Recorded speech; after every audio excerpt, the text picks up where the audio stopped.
I came out when I was like around 24, 25. Up until 18 or 19, you don't think of yourself as gay. You just think of yourself as like you're having experiences. Because I've been with lots of girls and I've had many amazing relationships with girls. My parents accept me, my family accepts me. I don't give a shit what anybody else thinks. I've been removed from something or someone else has been given preference or I've been really intensely judged for coming from the background that I do. Like, oh, okay, you know what? He's just come here to have fun. Like, you know what I mean? I'm not coming here to have fun, willing to stand at the back of the line and learn everything from scratch. That is not fun. I don't feel there's anything wrong in nepotism at all. A man or a woman create a family and then they do everything in their power to do the best for their family. That is human nature. Famous is very up close and personal. I can say this with confidence that no other Indian celebrity has ever opened up on camera the way Yo-Yo Honey Singh has opened up in Famous. When I first came to Bombay, I realized that none of the big banners are going to call me because I don't really have anything to prove myself with. And the only way to keep working is to take the gig that comes your way with only one criteria in mind, that is it respectful?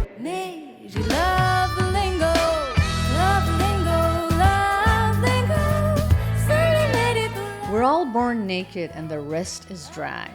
These words by eminent drag queen and American TV presenter RuPaul are a visceral acknowledgement of life. Now, let's break this down for a second. There's no great epiphany in realizing that we come into this world with nothing but our skin. Even before we enter this world, there's a set of clothes waiting for us, if we're lucky.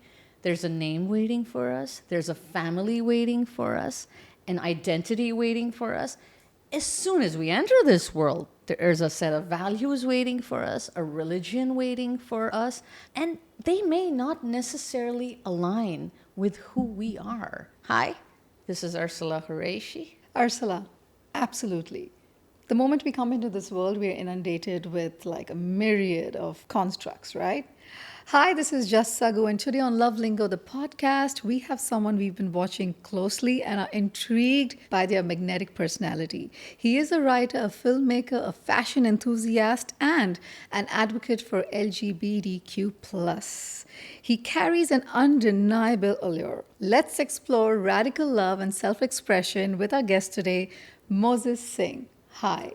Hi, how are you? Yeah. Thank you for accepting and saying yes to us. It means a lot to us. It's my pleasure. I've been watching your podcast and I really liked it, and I just felt you guys were really honest and sincere and ask substantial questions. We try to. When you reached out to me, I was like, yeah, I'll do it. No, we're really happy and that's grateful. So that gracious you said yes. of you as well. Well, you know, the thing is that I did a podcast. I hosted a podcast called Azad Awaz, which was an LGBTQ podcast. I just feel you should support things that you like. So, and I loved your podcast. I heard it. It was amazing. Yeah. I think you're coming out with another season as well, or? We want to, but like everything takes a lot of time. Things don't just happen. Yeah. True. Right? And there's a lot of other stuff going on and I'd like to do it. So let's see. Okay. It was fun. It's my pleasure. Right off the cuff, Mozez, have you ever been or found yourself in a place or time where you thought that I cannot be myself here or this is not me? Any distinct memory that you could recall? Yeah, like many times. Every time I have felt like that, I know that it's something that I need to completely get away from. And I don't want to be feeling like that. And I have to be my complete authentic self at any given point in time. So that kind of thing doesn't work for me at all. If I feel like I'm not being myself, whether it's in a relationship with someone where those things happen very often. Yes. That you get into a relationship with someone with the best intentions and then you realize that I'm actually becoming someone else. Right. Just to make the other person happy. Right. For a while you go with it because you want to keep an even keel and you want things to be good and you want things to be happy. But that's the biggest disservice you can do to yourself as a person because eventually that kind of thing is going to blow up in your face. I think you really have to be your authentic self at any given point in time. Whether it's in love or whether it's in work or whether it's in your relationships with friends and family, you just have to be who you are. I find it very difficult to not be who I am. So if I ever encounter situations like this where I have to pretend to be someone else and all that, doesn't work for me. I can't do it. You said something that it's very essential for a person to be authentic all the time. Yeah. How does one reach that? What is the self-discovery, the awareness, the work that goes into becoming authentic? I think the endeavor is to be authentic at all times, but there are times where you catch yourself not being that and it's very suffocating. But to answer the earlier thing, I think you reach that point of knowing where you want to be authentic and when you realize that this is how I want to be. I want to be honest, first of all, with myself and then with the rest of the world, is when you go through a period of your time where you're not authentic, right? And ultimately that thing either works for you or it starts to eat you up. And if it starts to eat you up, then you know that you need to discard it. I think in order for you, for any of us to make a choice in life, we first need to know what is it that we're rejecting. How can you make a choice without knowing what you don't want to say no to? Absolutely. Right? And in order for you to say no to something, you have to experience the full power of that thing. Say, okay, this is what this feels like, and this is what I don't want to do or be. You can't just say, I don't want to do or be this person without experiencing something which is possibly interesting to you. Right? And then once you experience it, you realize, oh fuck, this is not what I want to do. Okay, I have to ask you this because you're an intimate insider in the Bollywood celebrity culture as well. You're part of that because you're a very prominent Well, I don't know personality. whether. Well, I just want to correct you there. I don't know whether I'm an intimate insider because I don't want to be an intimate insider. Like, I actually don't want to be an intimate. Really? I do not wish to be an intimate insider because I find that intrusive to my own life. Got it. Right? If I am becoming that person to someone else, then I am also inside the situation, Gone. right? Yeah. And you I don't can really extricate yourself from that Yeah, and not hear from yeah. My question was is, you have a social life. Yeah. You go to places. Yeah, I'm In very a social setting, can you immediately, because your energies are so high and you're so intuitive, can you pick up energies where someone is being fake, where someone is original? Can you make a differentiation? Or Most of the time. Wow. really? Most of the time, but I've often been very wrong also, especially in choosing romantic partners. I've been very wrong. I have been misled by my own feelings, and I only have myself to blame. The writing's been on the wall, the red flags have been fucking waving, and I'm just like, no, this is not real. So I've been through those things, and I think most of the time I'm right. Like, my intuition does good by me, but oftentimes I really fuck up. When you were in love, is that when you found out that, okay, I have to be more authentic, I have to be more true to myself? No, It was not about that. No. The authenticity thing has actually come from realizing that I'm gay, right? That's like the root of it. Because you spend a lot of, at least I did, and now it's changing a lot, but at least when I was growing up, you spent a lot of your youth pretending you're not that person, right? And you live a life which is basically a giant lie. And what you're doing eventually is, A, you're hurting yourself, but you're hurting other people also. Because when you lie to someone else and when it's not a silly, whimsical lie, but a real lie, right?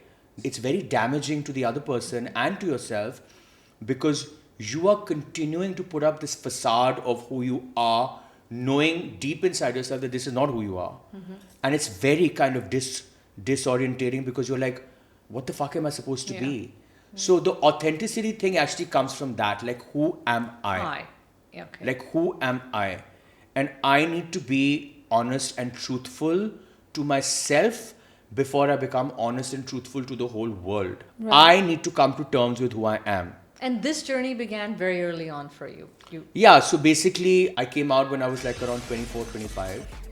And it was an amazing experience because my parents were phenomenal about it. I came out of them when I was 23, 25, but I made my peace with my own sexuality by when I was like around 18, 19 years old. Up until 18 or 19, you don't think of yourself as gay. You just think of yourself as like you're having experiences, right? Because I've been with lots of girls and I've had many amazing relationships with girls.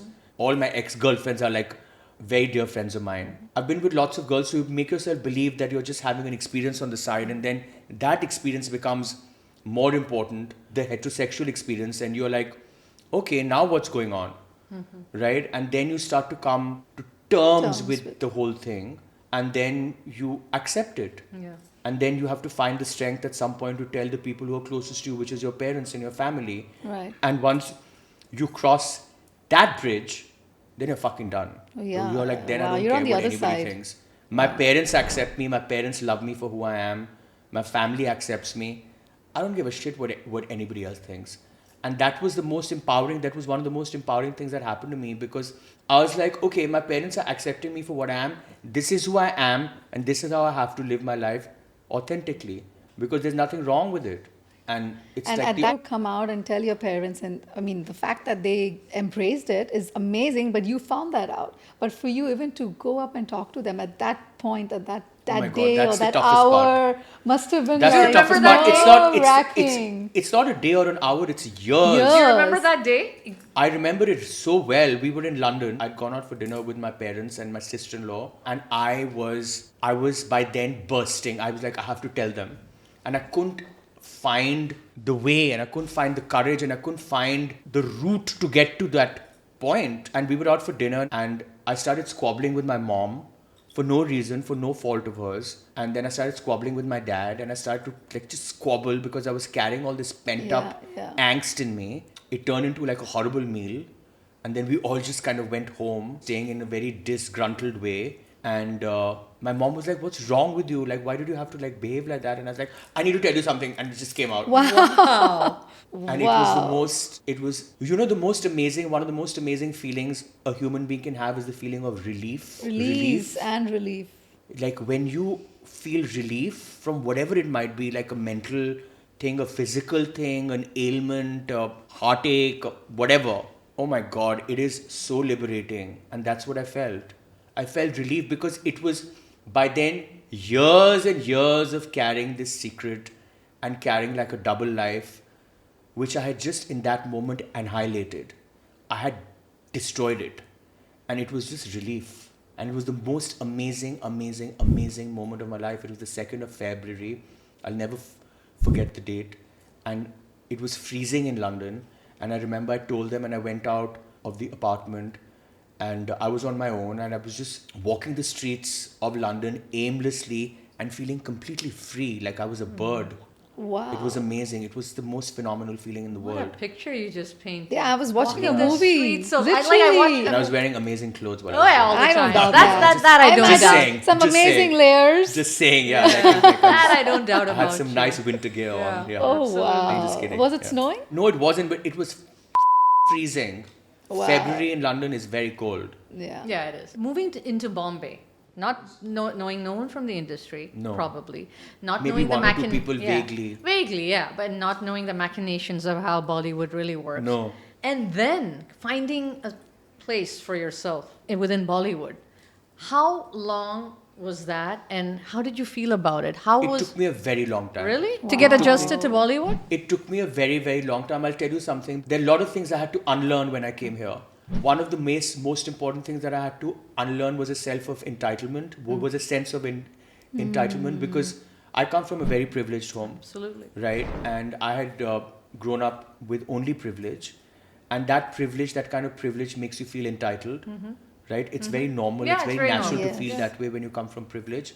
But nobody gives a fuck who you are. No, they don't. Right? Exactly. No one cares who you are. And that's the thing I had to learn.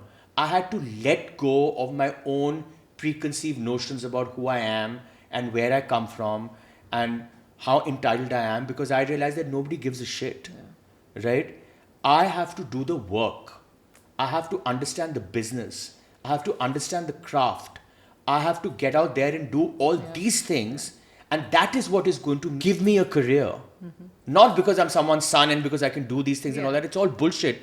But now I'm saying this with a lot of ease, but it was a process. Process, yeah. And while you're going through this process, you're making a lot of mistakes because you're trying to understand who this new you is and how do I let go of that old sense of me. And you make mistakes, right? So I worked with the wrong people because I misjudged people. I did a lot of stupid things myself. I came with a sense of entitlement, and I was just like, this is all meant to be mine, not only to realize that I'm about to get my teeth kicked in by fate, because none of it is meant to be mine and I have to work for it. I didn't go to film school. I've never assisted anybody. So I did not come with like a truckload of experience. True. I came with just passion, right? And I said that I'm going to do it, and I was very convinced that I'm going to do it because I'm that person.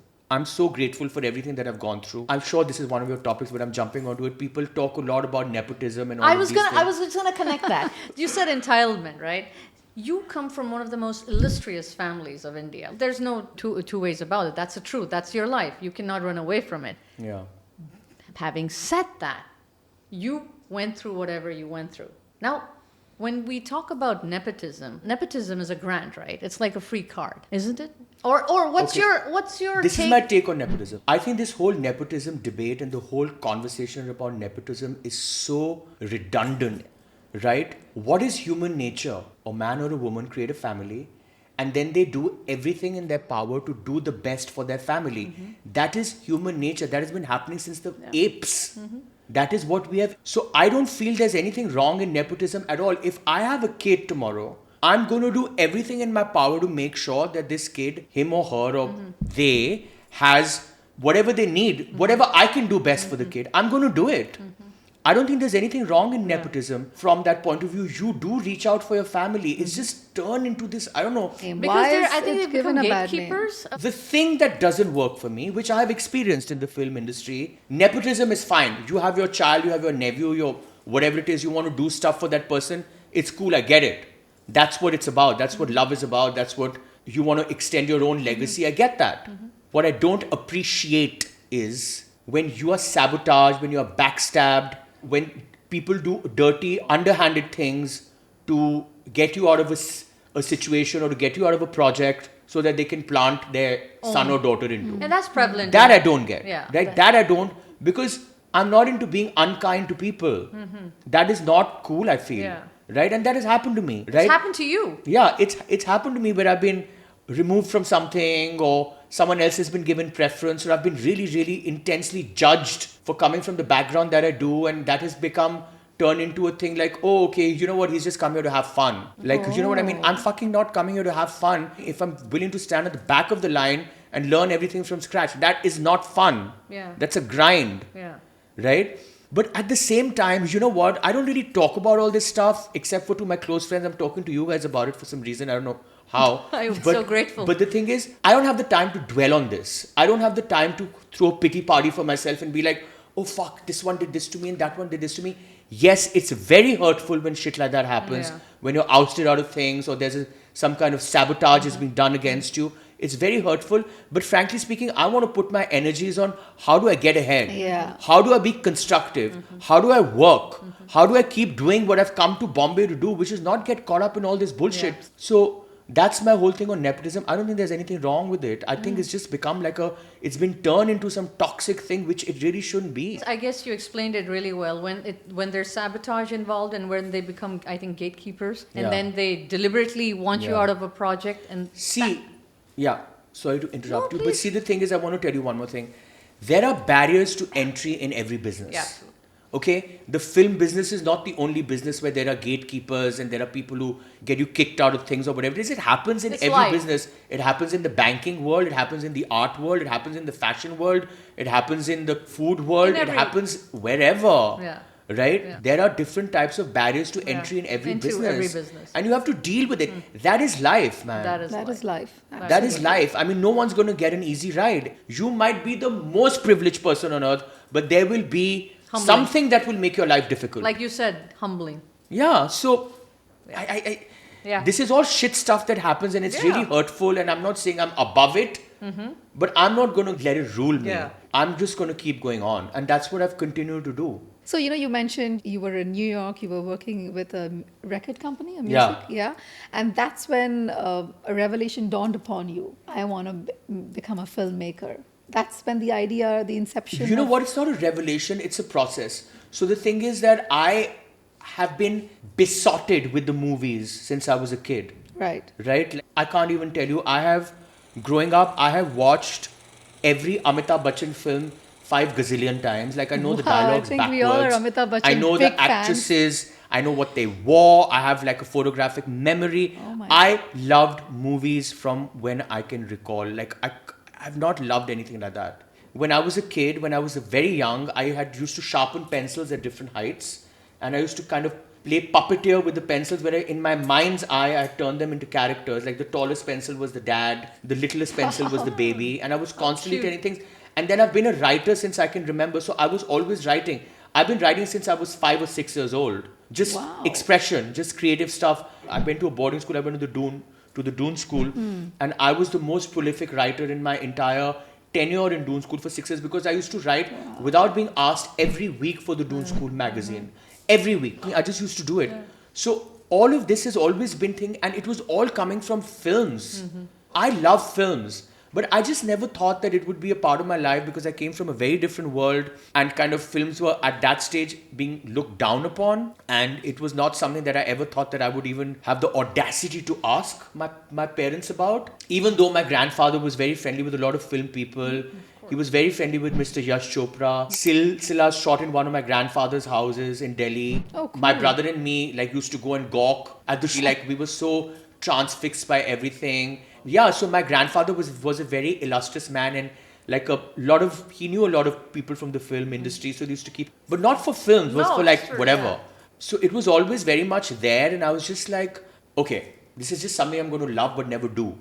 Oh. Then I went to college in America, where I had a huge transformation because I cut my hair when I was 17, and then I went to America.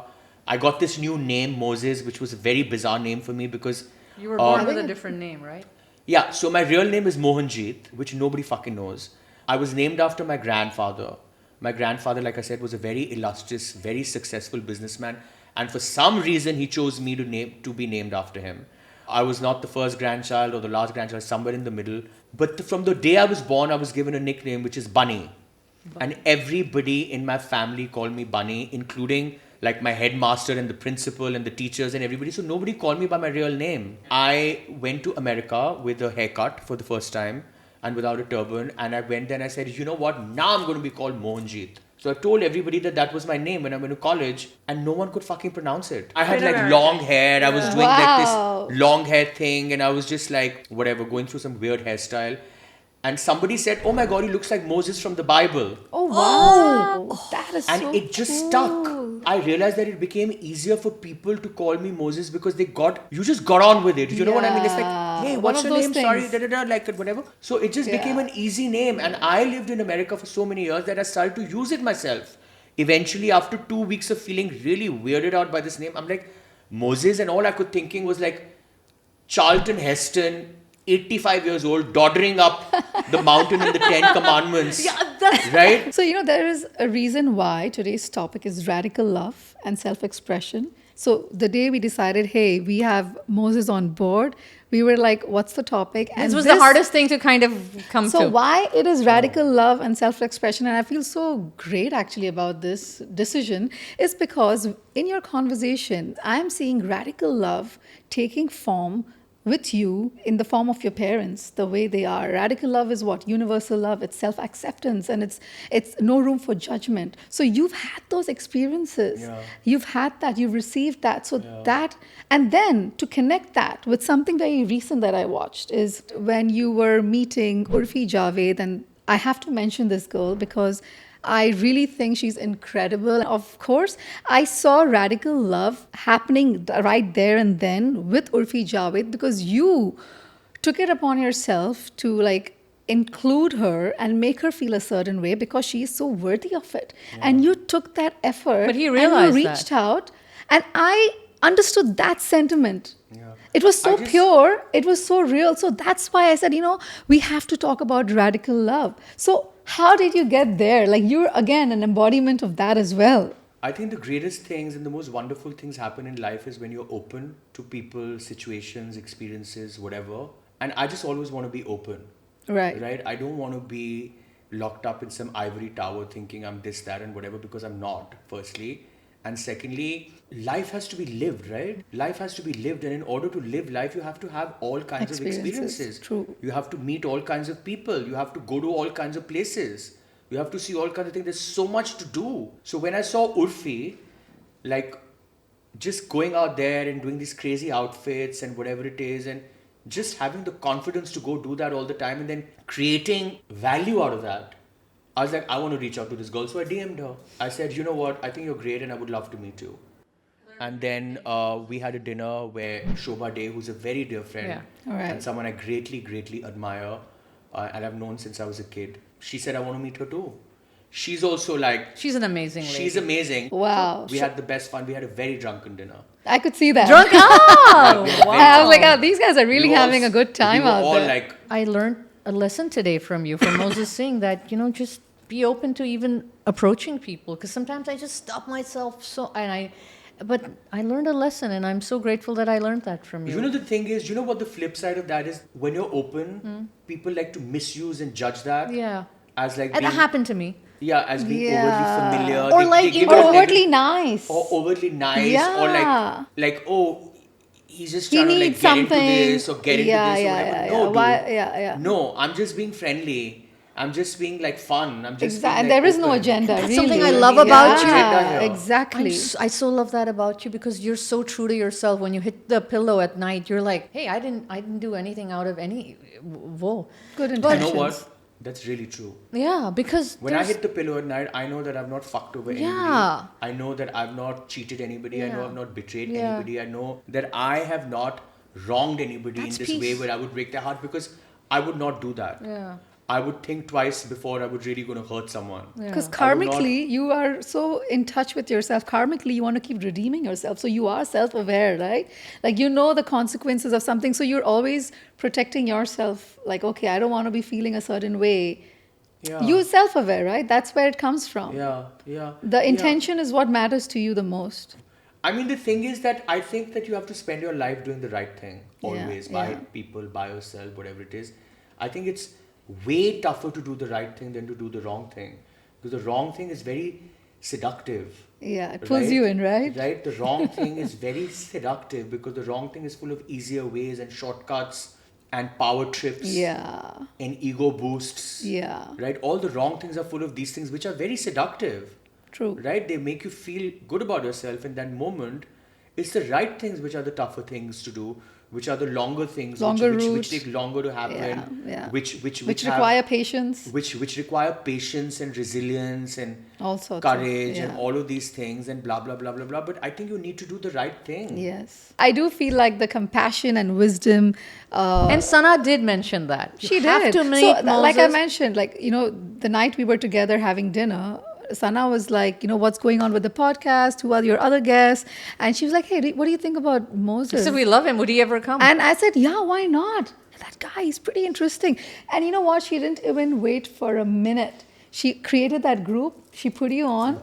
And that's happening then. Then we Look at and, this. And today we're here together. And that's the power. I think you carry Yeah. a lot of power, Moses. And I'm not saying that you've come on. It's a blessing for all of us. What does success mean to Mozez Singh? Is there a definition of it in your head? Yeah. Or Yeah.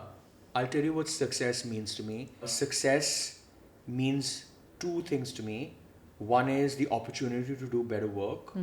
Work is everything. Like creating is everything. All of that is where the true magic lies of human existence. So I feel that one is that the opportunity to do better work, and the second thing is that what are you going to do with this success?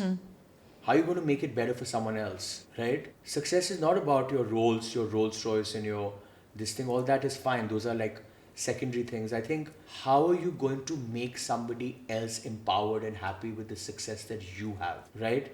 Because the greatest thing in the world is to give. True. That is where the truest power of mankind lies. People want to take. in this capitalistic society, everyone is just take. You just want to take. But the greatest thing is to give. That is where People true don't power realize lies. that, right, Moses? I mean, I'm not Hardly. saying nobody, but it's a rare thing. Yeah, it's Yeah. a very Right, and- and when people, this is what I've noticed, Moses. Correct me if I'm wrong. Okay, I've also had most of my experiences in Bombay is within the film industry. In the industry, if you're overtly nice or if you give too much, they think isko mere se koi zarurat hai ya isko Absolutely. they're needy or they're like. So I've faced that. So when I say I've self-preserved myself, I've taken 100 steps back because I've said, यार मुझे ये गलत समझ रहे हैं, मुझे इनकी जरूरत नहीं है, Yeah. मेरी चाहत है ये. तो Exactly. So It's- how can you, इंसान की एक आदत होती है, एक फितरत होती है. आदत आप बदल सकते हैं. आज I drink, tomorrow I might not. नहीं कैसे बदलूं? How can I change the intrinsic Your part? nature. Yeah. I've gone through very similar experiences where I'm judged for being friendly and generous and giving and whatever it is, and it's always misconstrued as I'm like manipulating, like Yeah. whatever. Yeah, Do you know what I mean? yeah. Yeah, I know I'm what you just mean. Like, you know what? Fuck you, man. I'm going to keep being Yeah, this person. you've not lived the life we've lived probably. Because this is what makes me happy, Yeah. right? And I am not hurting anybody while Yeah. I'm being this happy Yeah. person. So what is wrong in what I'm Yeah. doing? So I'm going to keep being Yeah. this person. You have an issue with how you view yourself. You have an issue with your own sense of self-esteem. That's why you're judging me. Absolutely. That is your fucking problem, dude. I am staying here. You need to leave because I'm not doing anything wrong. And I'm not going. Come and fight me. Honey Singh. Yeah. I'm really curious to know. Honey Singh, Mozez Singh. Yeah. Two distinct personalities. Honey Bunny, because my nickname is Bunny, right? So Oh we wow! always So call okay, each other Honey Bunny. Oh wow! Yeah. So Honey and Bunny. Yeah, Honey yeah. Bunny Singh. Yeah. Honey Singh and Two Bunny Sardars, Singh. And Yeah. our producer Guneet is also a Sardar. She's Yes, amazing. of Like a course. full-scale Oh my Yeah. god. Sardar Power Kamal Project. Project. Woo! Kamal Project. And she's a Sardarni as well. Oh, you're a... Sajaspreet Sagu. Okay, of course. Hello. Hello. Yeah. Sat Shri Akal. Yes, Sat Shri Akal. So, the both of you, two distinct personalities, are coming in together for a new project, Famous, Yeah. the documentary of the musician. Yeah. How did that happen? And what conversation did it take from the both of you to come together and get this project going? And also, I have another question, Lage Haath. What are the takeaways we can expect from this Famous. documentary, Famous? Yeah. I did the series Human, Right. which came out on Disney Hotstar in 2022. The show did very well, and it was a big turning point for me. And I got calls from a lot of amazing people in the film industry, people that I wanted to work with for a long time. And I was very grateful for all the calls that I was getting and the people that showed interest in working with me. But I realized that everyone is offering me a version of Human, which was very irritating. I do not ever want to repeat myself. I do not ever want to be known for a particular kind of work. I lead a very eclectic life. I have friends from all age groups. I have friends who are 18 years old and I have friends who are 80 years old. I surround myself with people from all demographics. I have super rich friends and I have friends who can't put rubber brass broke. For me, it's always been about the people. Like, you know what I mean? Yeah. So, likewise, I wanted to have a similar career where it's not about how big the project is or how small the project is. Because when I first came to Bombay and I started to work and I started to create work, I realized that none of the big banners are going to call me right now because I don't really have anything to prove myself with. So, how do I continue to keep working? And the only way to keep working is to take the gig that comes your way with only one criteria in mind, that is it respectful? Then it doesn't matter how big or small it is. And by virtue of that, now I've directed pretty much everything a director can do. I've done short films, music videos, TV commercials, feature films, documentary now, web series, television shows, talk shows. I've done a lot of different kinds of things because I just said I have to keep working. I don't have any prior experience. I have to build up my craft.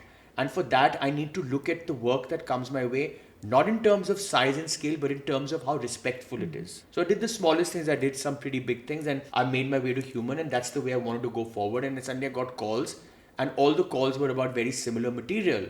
And then I got a call from Netflix, from Raghav Khanna at Netflix, who was at that stage running Netflix out of Singapore, Netflix Asia. I got a call from them. He said that he loved the way that I treated music in my movie Zubaan, and that I seem to have an ear for it, and they want to get a fiction director to direct a documentary on the life of Yo-Yo Honey Singh. Wow. And I was like, you know what, I'm sitting here and complaining that I'm not getting work which is diverse and eclectic because that's the career that I want to have, and here it is. It is a format that I've never worked in. It is a story that I never thought that I would choose to do, and now it's come my way, and I'm complaining about wanting to leap off the creative cliff again, so that I can take new chances. So I said I have to do it. But I was like, fuck, honey, I don't know what kind of guy he's going to be. Like, you see people for their image. He saw me for mine. I saw him for his. Right. I just want to say one thing. It was seamless. Oh, wow. Getting along with Honey, working with him, becoming a part of his life, making him trust me, because to answer the second part of your question, Famous is a very up close and personal, very intimate, warts and all kind of film where Honey has spoken about, talked about, shown us whatever I've asked, and he has been amazing, and he has trusted me as a filmmaker, which I'm really grateful for, because by virtue of that he's been able to open himself up. And I can say this with confidence that no other Indian celebrity has ever opened up on camera the way Yo-Yo Honey Singh has opened up on Famous. I'm really looking forward to that. Yeah. It's very revelatory. And not in a dirty, scandalous way, because it's revelatory in a very humane way. Yeah. It goes to the heart of the man. I know that I have. I am thinking everyone in this room has danced to Honey Singh's tunes. Of course. Like that music when he came onto the scene, he just. Listen, I want to tell you something, okay? I spent 2.5 years with him now. It's been 2.5 years since we started this project. And in this 2.5 years, of course, I've shot with him so much and blah, blah, blah, blah, blah. So unfortunate, we can't even use half the footage we shot because a feature film can only be that long, Yeah. Right. We have some gold. But anyway, hopefully I'll use it somewhere one day. I have seen up close and personal, I've been witness to the hysteria he creates when he walks into a room full of his fans. It's mania. I feel very privileged to have made this film. I never wanted to make a documentary. It was not on my menu. I didn't think I was going to make one. I was fully fiction person. Came my way. I took my chances. It's the most liberating, exhilarating thing. You know, one of the most exhilarating things about making a documentary is that, especially when you're coming from fiction, when you write all your own material, Right. the script literally becomes the blueprint, right? So you can control your perfection. You know you're going to put the light there, you're going to make the actor walk out of there. This is going to happen and that you want to create. In a documentary, perfection comes out of spontaneity, Oh, Yeah. yes. That's the most Wow. beautiful thing. That's so right? true. You never know when it's No. coming. And then it comes. Yeah. And it's like, oh my fucking God, I can't believe I just got that. And then that's when you get a lot of gold, right? Through those moments. You They're just like, never see it coming, and then it comes. Yeah. It comes in a moment, or it comes when you have to just Yeah. not plan for it, Wow. and all of that stuff. So all of that was very liberating for me because it made me give up a sense of control, right? Oh my God, his fans, poor Guneet and me are being attacked every day by his fans. They want to know when the fuck is this film coming out, and I'm like, Wow. soon. Guneet Monga is someone that I highly respect. Of course, she's an Academy Award winner, and not only for that, but because the way she's taking the Indian film industry forward, in my eyes. Yeah, she's amazing. She's amazing. Mumbai, a megalopolis, a labyrinth, submerged in power and glitz and glamour. Moses, does luck play a part? Absolutely. Yeah? What is luck? Luck is working really hard so the opportunities come. Wow. Well said. I love that definition of luck. That is luck. Yeah. Luck is not sitting on the couch and something falling on your lap. That shit happens every now and then also. But that is not the norm. The norm, you want to get lucky, fucking work hard and make the opportunities and everything will come. That's what I learned. I came here with a lot of privilege, like I told you guys. I didn't even know what the first thing about hard work. I'd lived and worked in America and all that stuff, but I'd never been an entrepreneur on my own. So in order for me to do that, I had to unlearn a lot of stuff. Yeah. And one of the things that I had to learn was nothing is going to come till I work hard. And the moment I was honest about the hard work, because you can even bullshit yourself. We spend a lot of times bullshitting We do that. ourselves Yeah. and I gaslighting know. Of ourselves course. and Yeah. talking shit to Yeah, ourselves to yeah. make ourselves Yeah. better. Yeah. Once you cut away all that bullshit yeah. and you're just working and you're like devoted to whatever it is your goal is, luck comes. We've delved deep into deep waters and had some incredible deep conversations, right? I've had a blast. Thank you. I mean, for having me. I don't want this to there is end, but something else that I want to, God. like on the lighter side, there's a little rapid fire. Okay. It's like a this and that. Sure. It's simple. Just make your choice. I'm going to get my index card out. Physical strength or mental strength? Mental. Zubaan or human? Oh my God. yeah, that's a tough one. This is very tough. I think I would say Zubaan because it was the first. Yeah. Was a turning point for me, so I don't know. Human is a finished project. It's like had everything to it. But Zubaan was so raw and beautiful. Yeah, but Human turned my Life career around. in a way which Zubaan didn't. So, but I think Zubaan because it was too pure. Yeah. Broke boyfriend but loyal or rich boyfriend but infidel? Oh my God, broke boyfriend but loyal, please. He doesn't need the money. Loyal? Come No, on, it's not. man. It's not even about the money. It's about the loyalty. Yeah. Yeah. I knew the answer, but it was yours, it's the so let me just loyalty, put like, it out. I please, knew what you loyalty. Yeah. Loyalty is so rare. Yeah. Totally. Oh my God, like what a year I've had because of that. Really? Yeah. Ooh. That's not. But I'm not getting. Hey, into but that. I'm okay on this note. I want to ask you: have you ever used a dating app, or would you recommend one? I've never used it. But I feel like anyone who wants to use it should use it. yeah, I've never used it because like you don't need to. Yeah, like Yeah, already you're life one is of those hectic on lucky that guys. level. I don't want to add one more. Yeah, you're into lucky. It, you know what I Oh, mean? yeah. absolutely. I Why get you. complicate Yeah, further? like half the time I'm like, okay, how the fuck do I get out of this date? Okay, the other one is a little nasty, a Oh, little good, I like too. Pay for having sex or get paid for it? I mean, are you asking me what I would do or what I would Yeah. pay for having sex for sure? Okay, Because great. the thing is that getting paid for it, I'm like, Like that energy you don't want. That No. utna friction nahi no, chahiye, but I right? know the whole question is dirty. Yeah, but the it thing is dirty. But the thing is that I'm just thinking, would I like to get paid by? I'd fucking slap them. I'm like, Yeah, how dare? How can you put pay a me? number? How dare you fucking pay me, you Yeah, asshole? yeah. No. I do not want to get No. paid. Okay, and one last one. I'm Yeah. going to squeeze this in. Yeah, Because please. this is my favorite too, and I realize that you and I have one thing in common. We're Sardars. Two things, actually many things that I also realized along Yeah. the way. David Lynch or Pedro Almodovar. This is very sly. This is a very sly She question. really did research on you, huh? Yeah, this is a very sly Yeah. question. I can't answer this. Yeah. This is the one thing I can't answer. I Really? hero worship them both. I love them both. They both make very different kinds of films, and yet there's a similarity in their work. And I can't answer this question. And before we wrap up, I would love to know if there is a book from your childhood that has shaped your life and perspective, Or just kind of. or just a story I or just a want to book. tell you something that I hate 3 questions. One is what is your favorite film? One is your favorite book, and one is who are your favorite actors. Right. I cannot answer these Yeah. questions ever because there are too many. Got it. So I'm going to change your question a bit. Yes. Like I said, I read a lot. I'm a voracious reader. I have massive collection of books, and I read a book. I'm reading a book every single day of my life, something or the other. I've read too many superb books, but the one that I would like to mention here is Salman Rushdie's Midnight's Children. Because even though Gabriel Garcia Marquez has done the whole magic realism before him, and he's also staggering. The book, Midnight's Children by Salman Rushdie, is going to go into our library. We have a foundation which is called Evolve, Every Voice on Love.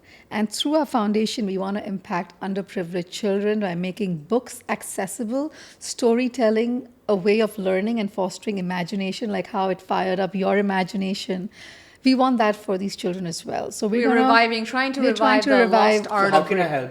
Why you just did. You just gave us a recommendation. You So just that's gonna mentioned go into our library. and that book is going to go That- just the way it has instilled something in you, or shaken something, or fired Stirred. up something, or stirred something in you. We hope that that same feeling comes in a child who We're picks trying that to book and revive reads the lost art of reading. Yeah. And like you said, reading. And I like reading books, Me not too. Kindles. it. No, No, me too. No, Me no, no. too. As much as I love technology, Kindle doesn't I like do it. feeling a book Me- in my yeah, hands. yeah. I like the pages. Yeah, and I yeah, like yeah, all that. yeah. Thank you. Thank you. You guys. live up to your Thank name. you. Yeah, You, like, I transcend it. Yeah, and I'm it's telling like you I'm that. telling Why you, not? your energy is just like Thank you. Like your energy in a room, it cannot be ignored. Of course, it that's a doesn't fact. go unnoticed, and you carry that like it's incredible. And I'm Thank sure you so that much. It was lovely with no, you the guys as minute well. you walk out Seriously. of this room as well, this entire place is subsumed with your energy. And I would love to take this forward in whatever way possible, because I know there's a lot to learn from you. Yeah. Because where you've reached as a human being, I also aspire to Me be too. that Oh my God, free. thank you. Be Me that too. free. I Be have that miles to free. go. I No, have but miles you to know, go. being free is it's radical love. It's the biggest thing in the Yeah. world. And I think, Moses, you do love yourself. And I love I love myself. I love that you love I yourself. love myself. And I'm I telling you love that. something, and I don't say this in an egotistical, No. toxic manner. Yeah. I fucking love myself. Same here. I gotta Right? hide my love for I myself have- at times. I have a very high regard for myself. Same here. Absolutely. And I will not take it any other way. Yes, So, Thank you, Moses. super. thank you guys. Thank you for watching another episode of Love Lingo. Stay tuned and do subscribe to us on YouTube. It's Love Lingo Podcast. Also, do tune into Spotify, Apple Music, or wherever you get your audio streaming from. Don't forget to see us on Instagram. It's Love Lingo. Hum hai rahi pyar ke.